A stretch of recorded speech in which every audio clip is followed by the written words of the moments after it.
오늘은 올곧게 올바르게 라는 제목으로 하나님 말씀을 나눠보고자 합니다. 말씀을 보실까요?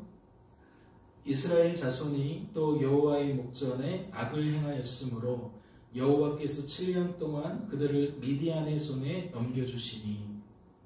말씀을 통해 무엇을 깨닫게 되십니까? 이스라엘 자손이 또다시 여호와의 목전에 악을 행했다는 이 말씀을 통해 여러분은 무엇을 깨닫게 되시냐는 거예요. 악하고 약하고 무능한 인생의 민낯을 깨닫게 되십니까? 스스로의 힘과 능력으로는 결코 죄에서 벗어날 수가 없는 인생의 한계를 이 말씀을 통해 깨닫게 되시냐는 거예요.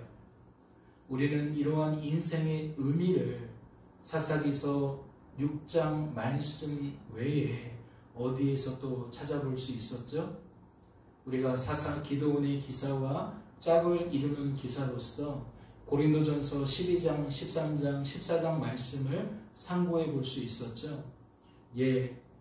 고린도전서 12장 2절 말씀을 보니까 그러한 우리들의 민낯이, 그러한 우리들의 한계가 이렇게 소개가 되어져 있어요. 너희도 알거니와 너희가 이방인으로 있을 때에 말 못하는 우상에게로 끄는 그대로 끌려가느니라. 무슨 의미를 담고 있는 거죠? 죄라는 것에 우리가 저항할 수가 없다는 거예요. 이 세상을 지배하고 있는 죄의 그 권세 앞에 우리는 굴복할 수밖에 없다는 거죠. 죄라는 것이 말해주는 대로 우리도 앵무새처럼 말할 수밖에 없고, 죄라는 것이 생각하라는 대로 우리들은 생각할 수밖에 없다는 거예요. 죄라는 것이 만들어 놓은 세상의 상식과 가치관이 있는데, 사람 논리, 환경 논리가 있는데 우리들은 그러한 논리로부터 결코 자유롭지 못하다는 거죠. 그 논리가 말하는 대로, 그 상식이 말하는 대로, 그 가치관이 말하는 대로 우리가 깊은 영향을 받으면서 하루하루를 살게 되어진다는 거예요. 말씀은 그러한 모습을 어떻게 소개하는 거죠? 말 못하는 우상에게로 끄는 그대로 우리들은 저항하지 못하고 끌려다녔다라고 소개하고 있는 거예요. 이게 우리의 비참한 현실이라는 거죠. 이것이 바로 우리의 본 모습이라는 거예요. 현재 나의 모습이라는 거예요. 그렇다면 또다시 묻지 않을 수가 없어요. 뒷부분은 어떨까요? 여호와께서 7년 동안 그들을 미디안의 손에 넘겨주시니라는 이 말씀을 통해서는 여러분이 무엇을 깨닫게 되시냐는 거예요. 이스라엘 자손이 또 여호와의 목전에 악을 행했다라는 말씀을 통해서는 나의 나됨을 발견케 되었다면, 여호와께서 7년 동안 그들을 미디안의 손에 넘겨주셨다라는 말씀을 통해서는 무엇을 발견케 되시냐는 거죠. 이는 악하고 약하고 무능한 그러한 우리들을 거저두지 않으시는, 거저두실 수가 없는 사랑이신 하나님의 뜻을 깨닫게 되는 거예요. 말씀은 이러한 하나님에 대하여서 어떻게 표현하고 있느냐?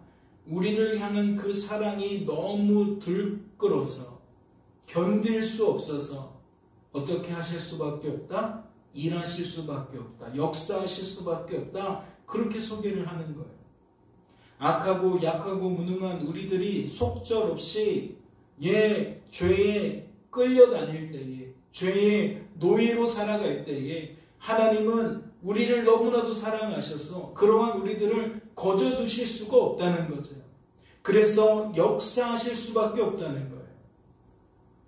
즉 우리들은 여호와께서 7년 동안 그들을 미디안의 손에 넘겨주셨다라는 이 말씀을 통해 우리를 구원하시고, 우리를 성도로 세우시고, 우리를 성도로 보존해 주시고, 우리를 성도답게 살게 만드시는 하나님의 그 솜씨를 발견하게 된다는 거죠. 하나님의 일하심을 발견하게 된다는 거예요. 아, 우리 하나님 이런 분이시구나. 이러한 뜻을 가지시고 오늘도 이렇게 일하셨던 거구나. 내 삶 속에서 이러한 일들, 저러한 일들 우연히 발생한 것이 아니라 우리 하나님께서 나를 향한 하나님의 그 뜻을 가지고 그 마음을 가지고 견딜 수 없어서 오늘도 나를 내버려 두지 않으시고 이러한 것들을 보게 하신 거구나. 이러한 것들을 듣게 하신 거구나. 예, 지금 우리들은 이 말씀을 통해 그러한 하나님의 하나님 되심을 볼 수 있다는 거죠. 그렇다면 이 또한 무엇과 짝을 이루어요? 고린도전서 12장 3절 말씀과 짝을 이루죠. 말씀은 뭐라고 소개합니까? 그러므로 내가 너희에게 알리노니 하나님의 영으로 말하는 자는 누구든지 예수를 저주할 자라 하지 아니하고 또 성령으로 아니하고는 누구든지 예수를 주시라 할 수 없느니라. 말씀은 뭐라고 소개하고 있는 거예요? 우리들은 죄된 본성을 따라 뭐라고 말할 수밖에 없어요? 예수는 저주받을 자야. 그렇게 말할 수밖에 없는 거예요. 예수님이 십자가에 괜히 달려 죽었겠어? 다 이유가 있겠지. 뭔가 캥기는 일을 했으니까, 뭐 잘못된 일을 했으니까 저렇게 비참한 죽음을 맞이하게 되는 거잖아. 왜요? 당시에는 그런 생각들이 팽배했어요. 하나님 믿는 사람이 저러한 형태로 죽음을 맞이한다는 건 거의 하나님께 버림받았다라는 뜻이거든요. 그러니까 예수님이 십자가에 달려 죽으시는 순간, 아니 그 십자가를 들고 사람들에게 조롱을 받는 그 순간 사람들은 이미 생각이 굳어진다는 거예요. 아, 이 사람 사실은 가짜구나. 아, 이 사람 별 볼 일 없는 사람이었구나. 우리를 속이는 거짓말장이었구나. 그리고 십자가에 달려 숨을 거둘 때에 아, 하나님이 죽음으로 갚으셨네. 하나님이 심판하셨네. 그렇게 그 사람들은 받아들일 수밖에 없다는 거죠. 무엇 때문에? 죄된 본성을 거스를 수 없는 우리들의 한계 때문에. 그런데 말씀은 뭐라고 말해요? 그러한 죄의 속박으로부터 하나님이 우리를 건져내신다는 것. 건져내시니까 우리의 입술이 무엇을 고백해요? 예수를 저주할 자라 하지 아니하고 오히려 나의 주님이라고 고백하게 된다는 거예요. 나의 하나님으로 고백하게 된다는 거예요. 세상 상식으로 봤을 때, 가치관으로 봤을 때 예수는 저주받은 사람인데, 예수는 거짓말장인데, 예수는 다 그 행한 대로 보응을 받은 죄인인데, 그렇게 생각할 수밖에 없는 우리의 한계를 하나님이 뛰어넘게 하셔서 아, 예수님이 십자가에 달려 죽으신 것은 저분이 죄인이라서가 아니라 내가 죄인이라서 그런 거구나. 나를 나의 죄에서 구원하시려고 나의 죄값을 예수님이 대신 저 십자가에서 담당하신 거구나. 사실은 내가 저 십자가에 달려 죽어야 되는 거구나. 그런데 예수님이 대신 피 흘려 죽으신 거구나. 나를 구원하시려고 하나님이 이러한 계획을 갖고 이러한 일들을 예수님을 통해 완성하신 거구나. 누구 때문에 이것이 믿어져요? 하나님 때문에. 우리의 이성으로는, 우리의 이 공감하는 능력으로는 결코 예수님의 모습이 동의가 되어지지 않고 공감이 되어지지 않아요. 그런데 하나님이 역사하시니까 예수님의 그 행적이, 예수님의 그 사역이 이해가 되어지고 동의가 되어지고 공감이 되어진다는 거예요. 그러면 그 결과가 무엇이겠어요? 말씀은 이렇게 표현하잖아요. 성령으로 아니하고는, 하나님의 영으로 말하는 자가 아니면, 이런 뜻이에요. 그럼 뭘 드러내는 거예요? 인생의 유일한 주관자는 하나님이라는 걸 드러내는 거예요. 인생의 유일한 구원자는 하나님이라는 걸 드러내는 거예요. 그렇다면 묻지 않을 수가 없어요. 지금 사사기서 6장 1절 말씀에는 복음의 양대 산맥이라고 할 수 있는 나의 나됨과 하나님의 하나님 되심이 너무나도 뚜렷하게 확고하게 드러나고 있어요. 그렇다면 성도된 우리들은 이러한 말씀을 통해 누구의 모습을 볼 수 있어야 할까요? 이러한 나의 나됨과 이러한 하나님의 하나님됨을 말씀을 통해 확인하면서 우리는 무엇에 우리의 초점을 맞추어야 되냐는 거예요. 첫째, 이스라엘 자손들과 조금도 다를 게 없는 나의 모습에 초점을 맞춰야 돼요. 이스라엘 자손 해도 너무하네. 하나님이 그들에게 베풀어준 은혜가 얼마인데 어떻게 여호와의 목전에 악을 행할 수 있어? 한 번은 그럴 수 있지. 그런데 왜 또 그러는 거야? 두 번은 그럴 수 있지. 왜 또 그러는 거야? 정말 이 사람들은 구제불능이네. 그렇게 남 이야기를 할 게 아니라는 거예요. 맞아. 내 주변에도 이런 사람들이 있어. 우리 반에도 걔 알지? 야, 걔는 정말 구제불능이야. 어떻게 그렇게 행동하니? 어떻게 그렇게 선생님한테 말할 수 있어? 어떻게 친구에게 그렇게 행동할 수 있어? 알지? 우리 사장님. 알지? 그 옆에 있는 사장님. 말씀을 통해 인생이 어떠한 존재인지를 확인하는 것까지는 좋은데 그러한 확인이 항상 나에게 머물지 않고 상대방에게 머무는 그 관성도 죄된 본성이에요. 죄가 하는 역사예요. 나는 괜찮고 저 사람은 이상해 라고 생각하게 만드는 건 얘 죄의 본성이라는 거죠. 그러니까 다시 말씀을 드려요. 무엇을 볼 수 있어야 돼요? 말씀을 통해 인생이라는 존재가 얼마나 비참한 존재인지를 깨달았다면 그 모습이 내 모습이다라는 것을 볼 수 있어야 돼요. 나의 상황, 나의 현재를 볼 수 있어야 된다고요. 그리고 두 번째는 무엇을 볼 수 있어야 될까요? 그러한 나를 거저두지 않는, 거저두실 수가 없는 하나님의 모습을 볼 수 있어야 돼요. 말씀은 잘 이해를 해요. 잘 풀어졌어요. 그런 거구나 저런 거구나 여기까지는 좋다니까요. 그런데 그 다음이 늘 이상해요. 뭐가 이상하느냐? 나에게 적용이 안 돼요. 내 삶에 적용이 안 돼요.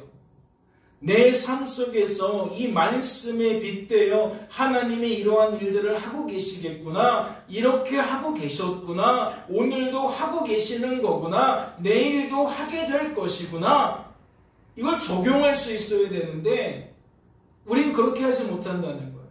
마치 악하고 약하고 무능한 인생의 모습을 나에게 적용하는 것이 아니라 상대방에게 적용하는 것처럼 하나님의 이러한 하나님 되심을 나에게 적용하지 못하고 누군가의 이야기로 성경에 기록되어져 있는 나와 상관없는 이야기로 여긴다는 거죠. 그렇다면 이 또한 무엇에 따른 거겠어요? 이 또한 죄에 따른 거예요. 죄라는 것이 우리를 딱 그렇게 몰아간다는 거죠. 결코 말씀을 듣고 그 말씀을 통해 나를 제대로 보고 나의 그 본 모습을 통해 하나님을 바라보게 만드는 것을 철저하게 가로막는다는 거예요. 그렇다면 정리해 볼게요. 사사기서 6장 1절 말씀을 통해 우리는 무엇을 볼 수 있어야 합니까? 우리의 초점은 어디에 갇혀 있어야 되죠? 말씀을 통해 하나님과 나와의 관계에 있어야 돼요. 우리의 초점은, 우리의 관심은 우리 무엇에 집중되어 있어야 되느냐? 이 말씀을 통해 나라는 존재를 보면서 그러한 나라는 존재를 내 안에 계신 하나님이 어떻게 다루고 계시는지를 볼 수 있어야 된다는 거죠. 남의 얘기가 아니라 내 얘기로 여길 수 있어야 된다는 거예요. 그렇다면 말씀을 보세요. 기가 막힌 일이 드러나고 있어요.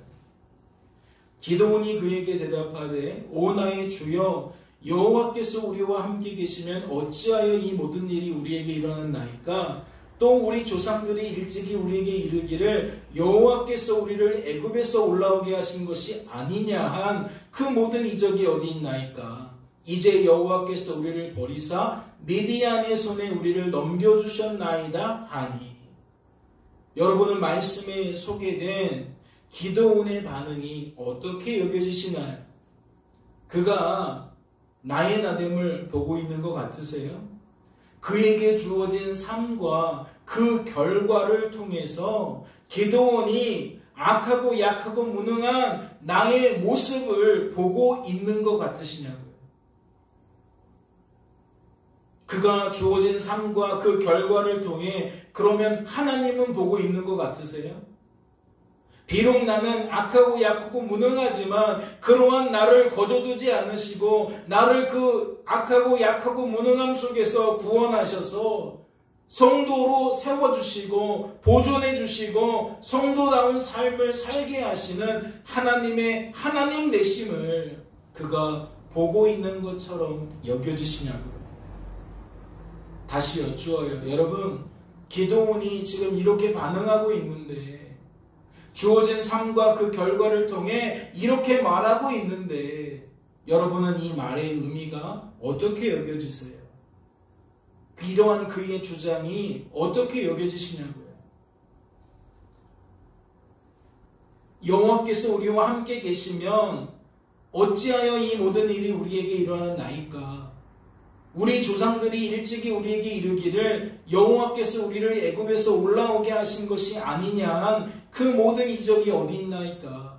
이제 여호와께서 우리를 버리사 미디안의 손에 우리를 넘겨주셨나이다. 무엇을 나타내는 거예요?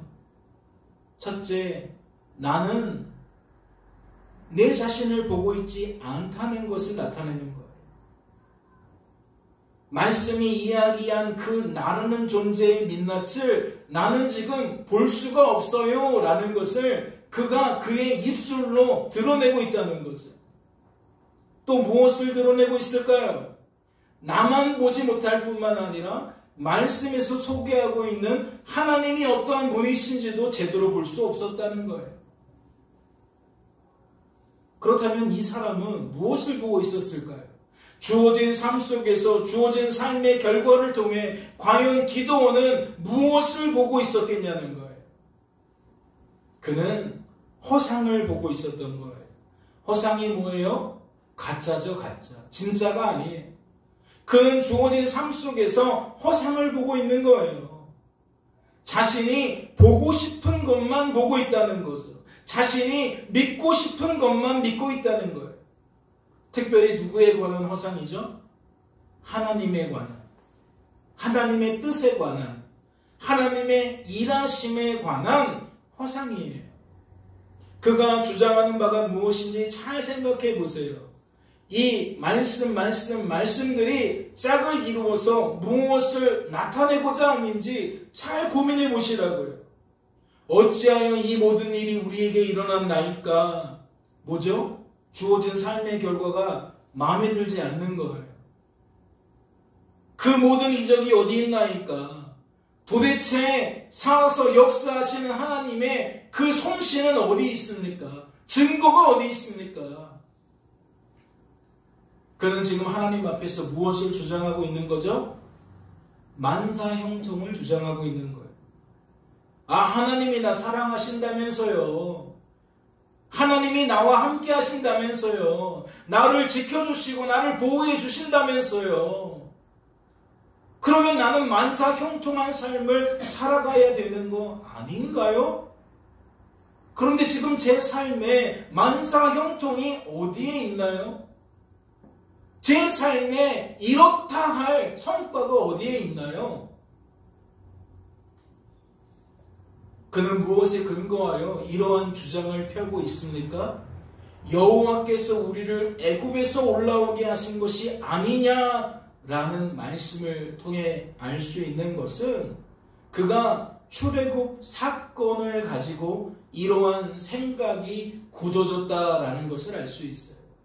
말씀에 소개되어져 있는 출애굽 사건, 우리의 아버지가 이야기해주고 아버지의 아버지가 이야기해주고 아버지의 아버지의 아버지가 이야기해 주었던 우리 조상들이 한 목소리로 이야기했던 그 출애굽 사건에 내가 젖어 있는데 앞만 봐도 이것은 맞지 않다는 거죠.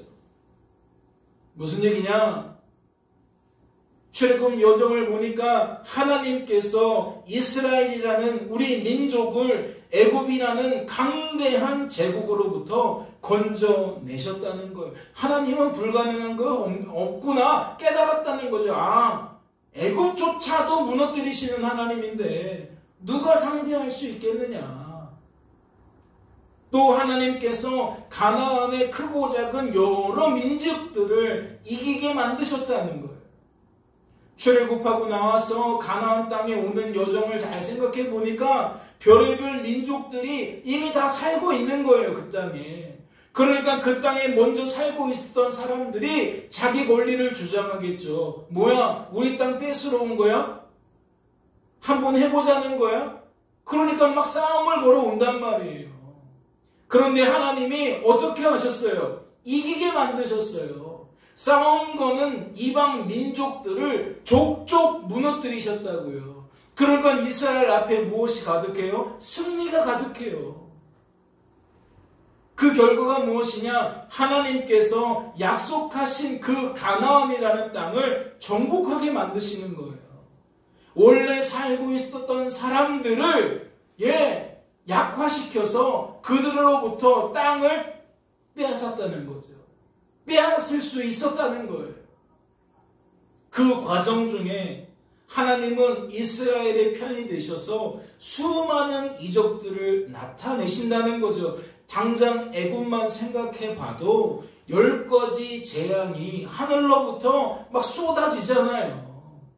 말도 안 되는 그러한 현상들이 나타나서 애굽왕 바로가 결국 두 손 들고 항복하며 나가라고 보내주잖아요.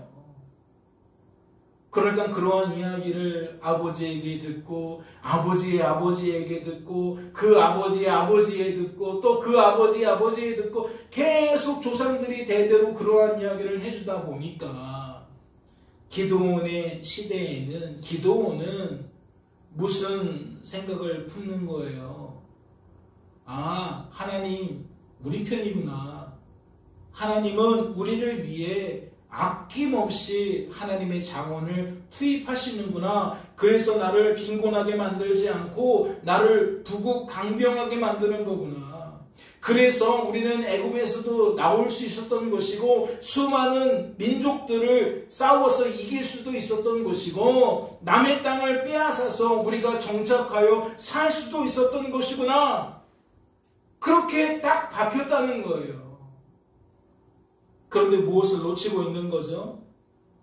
출애굽 여정 속에서 불순종한 이스라엘 백성들을 매우 꾸짖는 엄히 심판하시는 하나님을 놓치고 있는 거예요. 분명 그의 아버지와 아버지와 아버지라는 그 조상들은 이 양면을 다 이야기해 줬을 거예요.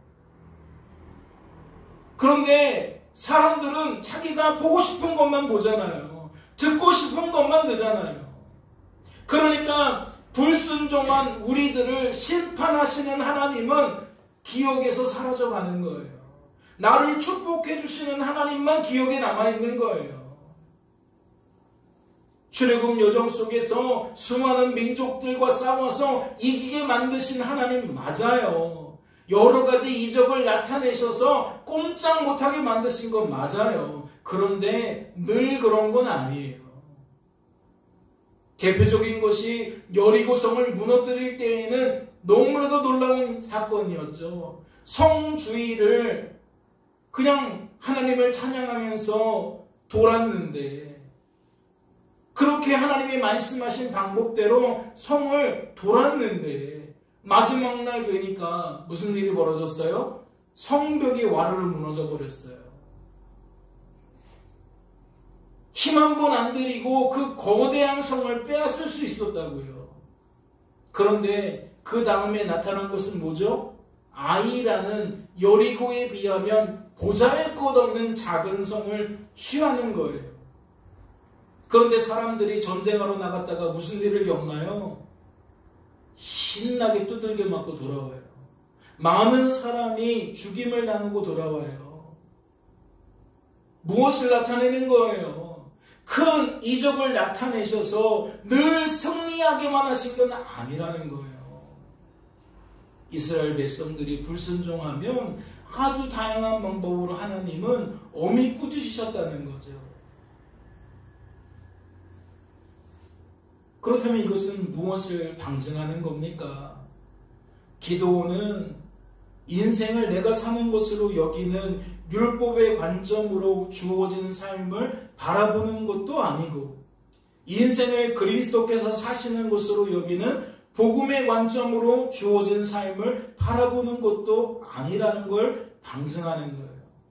다시 말해 그의 주장은 말씀에 전혀 부합되지 않는 그냥 일반적인 그 개인적인 아주 주관적인 주장이라는 거죠.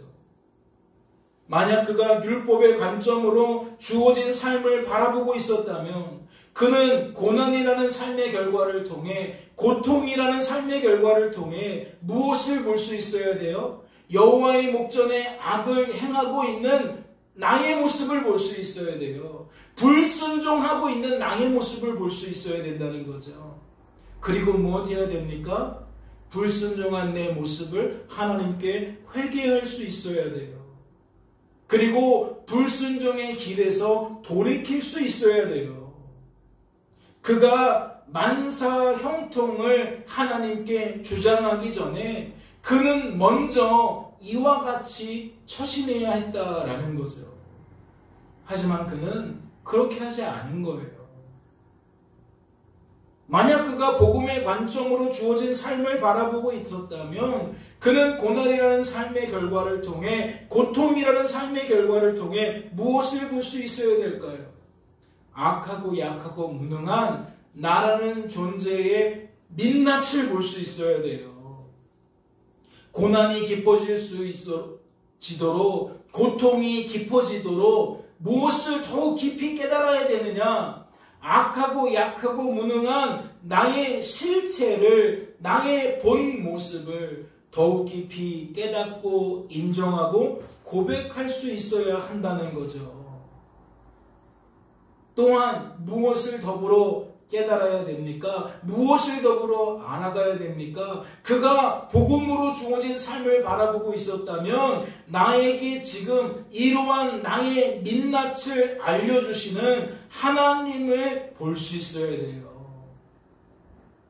나라는 존재를 드러내셔서 나로 하여금 나를 의지하는 것이 아니라 더욱 하나님만 바라보고 의지하고 자랑하게 만드시는 하나님과 하나님의 뜻과 하나님의 일하심을 그는 볼 수 있어야 한다는 거죠. 그런데 지금 기도원의 상황은 율법의 관점으로도 아닌 거고 복음의 관점으로도 아닌 거예요. 인생을 내가 사는 것으로 여기는 거에도 부합하지 않고 인생을 그리스도께서 사시는 것으로 여기는 것에도 부합하지가 않아요. 그렇다면 과연 기도원은 어떠한 관점으로 주어진 삶을 바라보고 있는 걸까요? 이는 우상 숭배자였던 가나안의 여러 족속들이 주어진 삶을 바라보던 그 관점으로 기드온도 자신의 삶을 바라보고 있었던 거예요. 무슨 이야기냐? 주어진 삶 속에서 다양한 것들을 보고 다양한 것들을 듣게 되는데 그 속에서 하나님 신앙과 여러 우상 숭배하는 신앙들을 내가 좋아하는 것들만 골라다가 담았다는 거예요. 아, 교회 다니니까 이런 점들이 좋네, 끌어오고, 아, 절에 가니까 이런 것들이 좋네, 끌어오고, 그리고 무엇을 만드는 거예요? 새로운 종교를 만드는 거예요. 나만의 신앙을 만드는 거예요. 그리고 그러한 신앙관을 가지고 내 삶을 바라본다는 거죠. 그러면 이러한 사람들의 특징이 무엇입니까? 설령 교회를 다니고 있다 할지라도 이러한 사람들에게 중요한 것은 신이 아니에요. 하나님이 아니에요. 무엇이 중요하냐? 내가 중요한 거예요. 내가. 하나님의 뜻, 하나님이 일하신 관심 없어요.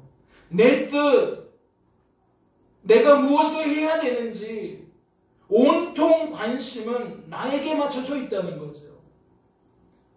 내게 풍요를 줄 수 없는 신이라면, 내게 평안을 줄 수 없는 신이라면, 내게 기쁨을 줄 수 없는 신이라면 굳이 내가 섬길 이유가 있는가? 나는 내가 필요로 하는 것을 내게 채워줄 수 있는 신을 섬기겠다. 나는 내가 원하는 때에 나에게 도움을 줄 수 있는 신을 섬기겠다. 무엇을 나타내는 거예요? 신을 내가 조종한다는 거예요. 내가 컨트롤한다는 거예요. 쉽게 말하면 내가 메인이고 신이 서브가 되는 거예요. 인생은 내가 주관하는 거고 내가 구원하는 거고 신은 그러한 나를 도와주는 역할을 할 뿐이라는 거죠. 이게 어떠한 신앙이다? 우상을 숭배하는 신앙이다. 교회를 다니면서도 하나님 신앙이 아니라 우상을 숭배하는 신앙을 가지고 교회에 다니는 것이다. 사랑하는 성도 여러분, 그렇다면 성도된 우리들은 이러한 기도원의 모습을 통해 무엇을 볼 수 있어야 되나요? 악하고 약하고 무능한 나의 모습을 볼 수 있어야겠죠. 내가 어떠한 존재인지 어떠한 식으로 살아갈 수밖에 없는지 볼 수 있어야 하잖아요. 그렇다면 말씀을 보세요. 여호와의 사자가 기드온에게 나타나 이르되 큰 용사여 여호와께서 너와 함께 계시도다. 성도된 우리들은 이 말씀을 통해 무엇을 볼 수 있어야 합니까? 우리가 조금 전에 13절 말씀을 통해 무엇을 볼 수 있었어요? 나의 나됨을 볼 수 있었잖아요. 그러면 12절 말씀을 통해서는 우리가 무엇을 볼 수 있을까요? 하나님의 하나님 되심을 볼 수 있는 거예요. 즉 하나님이 어떠한 뜻을 갖고 어떠한 방식으로 일하는지를 12절 말씀을 통해 볼 수 있다는 거죠. 잘 생각해 보세요. 하나님께서 지금 기드온을 찾아오셨어요. 여호와의 사자가 기드온에게 나타나 이르되 큰 용사여 여호와께서 너와 함께 계시도다. 왜요? 무엇 때문에 기드온을 찾아온 거죠? 그를 사사로 세우셔서 그를 통해 이스라엘을 미디안의 손에서 건져내기 위함이에요. 그렇다면 우리들은 조금 전에 무엇을 확인하게 된 거죠? 13절은 무엇을 나타내고 있는 겁니까? 하나님께서 기드온을 사사로 세우셨는데 기드온을 통해 미디안 연합군을 물리칠 것인데 그러한 은사와 그러한 직분과 그러한 사역을 기드온에게 허락하신 이유는 누구에게 없었다? 기드온에게 없었다. 지금 그것을 우리들은 확인한 거예요. 예를 들어 남들은 회개하지 않는데 기드온은 그 고통 속에서 회개하더라. 그러니까 기드온이 사사로 쓰임을 받게 되잖아. 아니라는 거예요. 기드온은 남들보다 믿음이 너무 뛰어나잖아. 남들은 조금만 내 마음에 들지 않으면 나 교회 안 다닐 거예요. 나 기도가 안 나와요. 다 애들처럼 떼를 쓰는데 기도는 주구장창 무조건 기도, 무조건 말씀, 무조건 하나님 중심으로 이러한 삶을 살았기 때문에 쓰임받게 된 것이 아니라는 거예요. 그는 지도자로서 잘 훈련되어 있기에, 잘 준비되어 있기에 쓰임을 받게 된 것이 아니라는 거죠. 지금 무엇을 몇 가지 짚어준 거죠? 우리가 흔히 생각하고 있는 이미지가 있잖아요. 저 사람이 저렇게 된 것은 저런 것 때문이구나, 저런 것 때문이구나, 저런 것 때문이구나 라고 생각하는 우리의 통상적인 그 관념이 있잖아요. 그 상식적인 생각, 그 가치관들이 있잖아요. 그런데 지금 말씀은 다 뒤집어 버리는 거예요. 그렇다면 이 말씀은 무엇과 짝을 이룰까요? 고린도전서 말씀과 이것이 일치하지 않을까요? 아니요, 일치해요. 말씀을 보세요. 이 모든 일은 같은 한 성령이 행하사 그의 뜻대로 각 사람에게 나누어 주시는 것이라. 뭘 강조하고 있는 거죠?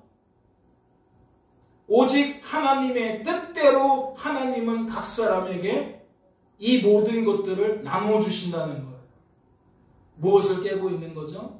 누구는 받을 만하고 누구는 받을 만하지 않고 누구는 크게 쓰임 받을 만하고 누구는 작게 쓰임 받을 만하고 누구는 쓰임 받을 만하고 누구는 쓰임 받지 못할 만하고 우리들 식으로 구분하고 있는데 지금 말씀은 다 백지 상태로 돌리고 하나님이 하나님의 뜻을 따라 일하신다는 거예요. 저 사람을 통해서 역사하시면 잘 되겠다. 하지만 다른 사람을 써요. 저 사람을 통해서는 하나님도 어쩔 수 없을 거야. 그런데 하나님은 그 사람을 통해서 써요. 지금 이 이미지는 무엇과 똑같죠? 주일 예배 시간에 우리가 살펴보았던 것과 똑같아요. 32,000명으로 13만 5천이라는 미디안 연합군을 상대하게 되었는데 하나님은 어떻게 조치하셨습니까? 32,000명 너무 많다. 혹여라도 내가 32,000명을 통해 13만 5천명과 싸워서 이기게 만들면 사람들은 나를 거슬러 스스로 자랑할 것이다. 내가 나를 구원했다라고 사람들 앞에 떠벌리고 다닐 것이다. 나 그 꼴 못 본다. 그래서 하나님이 어떻게 하셨어요? 32,000을 10,000명으로 줄이셨어요. 그러면 10,000명이 13만 5천명이랑 싸우는 거예요.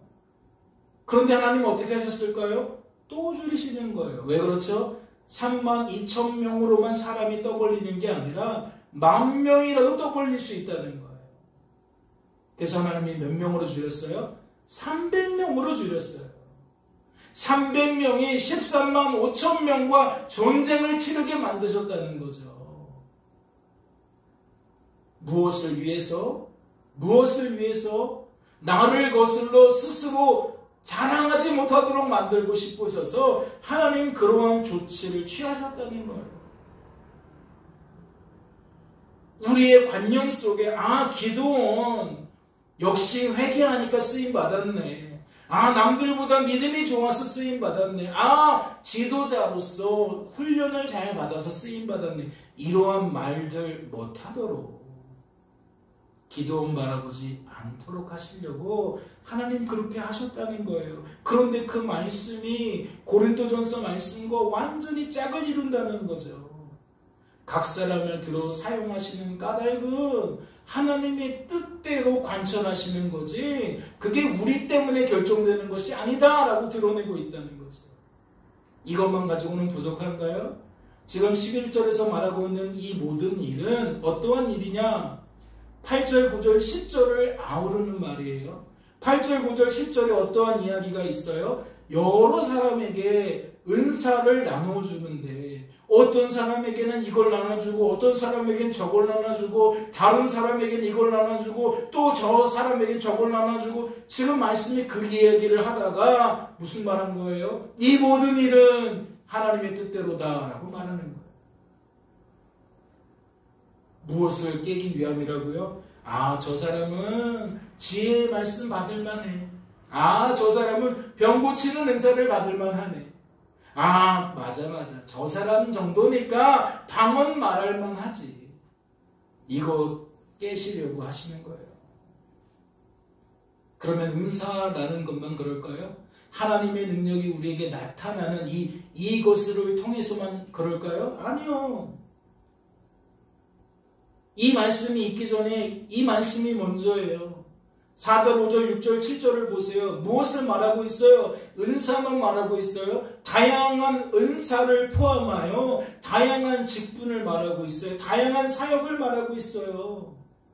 뭘 강조하는 거죠? 하나님 바라보라고 강조하고 있는 거예요.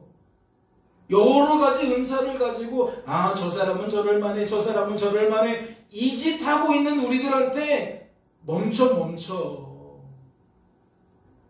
성령은 같다라는 말은 하나님 보라는 얘기예요. 하나님의 뜻을 보라는 얘기예요. 하나님의 일하심을 보라는 거예요. 직분도 똑같죠. 저 사람은 목사가 될 만해. 저 사람은 장로가 될 만해. 저 사람은 권사가 될 만해. 저 사람은 교사가 될 만해. 저 사람은 사장님이 될 만해. 저 사람은 운동선수가 될 만해.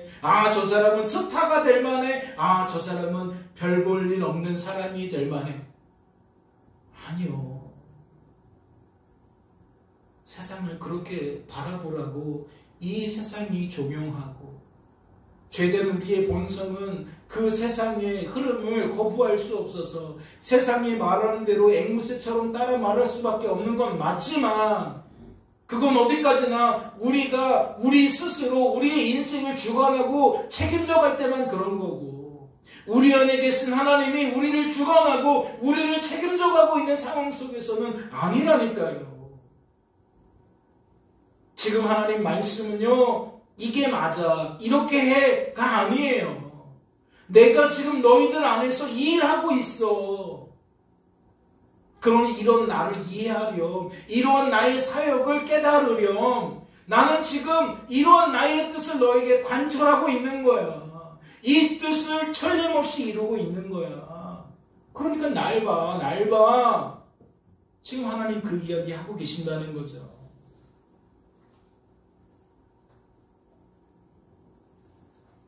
오늘 본문 말씀을 잘 보세요. 여호와의 사자가 기드온에게 나타나 이르되 큰 용사여 여호와께서 너와 함께 계시도다.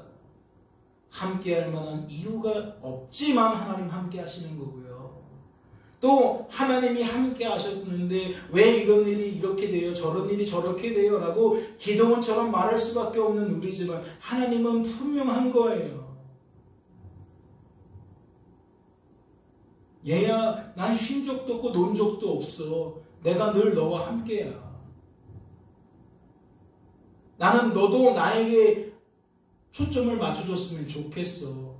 내가 지금 너에게 이런 어려움을 허락하는 것은 이러한 아픔을 허락하는 것은 널 괴롭히기 위함도 아니야. 너를 벌 주기 위함도 아니야. 이미 예수님이 너를 위해 모든 벌은 받았어. 지금 내가 너에게 이러한 일들을 허락하는 것은 너로 하여금 네가 오해하고 있는 것을 바로잡아주고 싶은 거야. 네가 착각하고 있는 것을 바로잡아주고 싶은 거야. 네가 잊어버린 것을 내가 기억나도록 만들고 싶은 거야. 너는 나 없으면 안 돼. 악하고 약하고 무능해서 숨만 쉬어도 죄야. 내면으로도 죄고 이 바깥으로도 죄야. 너는 일평생 죄 속에 살아갈 수밖에 없어. 그러다가 너는 비참하게 멸망을 당할 수밖에 없어. 영원한 죽음을 맞이할 수밖에 없어. 그런데 내가 너를 왜 사랑하니? 내가 왜 너를 구원하니? 네가 자격이 있어서가 아니라 내가 너를 사랑하기 때문이야. 내가 너를 선택했기 때문이야. 내가 너와 함께하기로 작정했기 때문이야. 그래서 나는 지금 너에게 너의 본 모습을 알려주고 싶어서 이러한 시간들을 너에게 허락해 준 거야. 교회 다니면서 왜 이래요? 저 이래요? 무슨 신앙이라고요? 우상숭배의 그 제멋대로 신앙이라는 거예요. 진정한 율법의 관점으로 나를 보는 것도 아니고 진정한 복음으로 내 삶을 바라보는 것도 아니에요.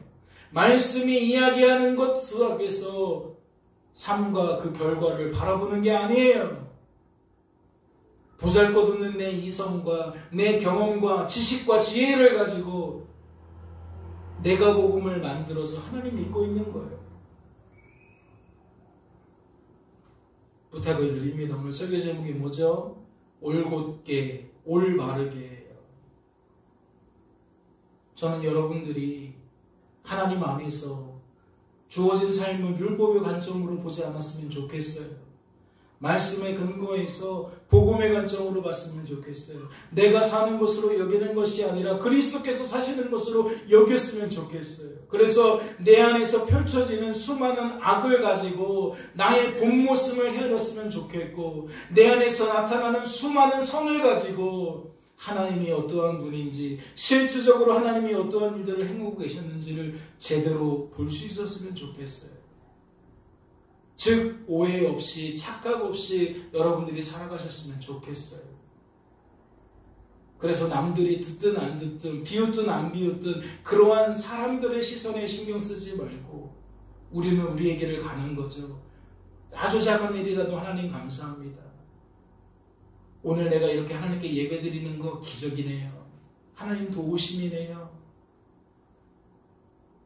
범사에 하나님께 감사할 수 있는, 범사에 하나님을 찬양할 수 있는, 하나님께서 하셨다라는 그 말이 의미 없는, 아무 유익 없는 그냥 떠도는 풍문이 아니라 나의 실제가 되고 나의 양약이 되어서 나의 진심이 담기고 전심이 담기는 그러한 믿음의 고백들이 되기를 바란다는 거죠. 남은 한 주간의 삶 속에서 그러한 은혜를 덧입게 되시기를 주님의 이름으로 소망합니다. 잠시 기도합니다. 하나님 아버지 감사합니다. 우리를 너무나도 사랑하시네요. 오늘도 우리를 너무나도 사랑하셔서 이렇게 불러주시고 전 교인이 하나님께 나와 예배할 수 있게 하시니 너무나도 감사합니다. 주님, 이 한 사람 한 사람이 하나님의 도우심으로 말미암아 날이 가면 갈수록 신령한 것이 무엇인지, 사랑이 무엇인지 더욱 깊이 알아갈 수 있도록 주님 축복하여 주옵소서. 전하는 자가 무엇을 의지하겠습니까? 듣는 자가 무엇을 의지하겠습니까? 사람이 잘 전해도 소용없고 사람이 잘 들으려고 해도 소용이 없습니다. 하나님이 잘 풀어주셔야 되고 하나님이 잘 알게 하셔야 합니다. 오늘도 들은 말씀을 통하여 우리의 삶과 그 결과 속에서 하나님과 나의 관계를 살필 수 있도록, 깊이 상고할 수 있도록 하나님 은혜를 베풀어 주시옵소서. 주께서 우리를 붙들어 주실 줄로 믿고 감사드리며 이 모든 말씀 우리를 죄에서 구원하신 예수님의 이름으로 기도하옵나이다. 아멘.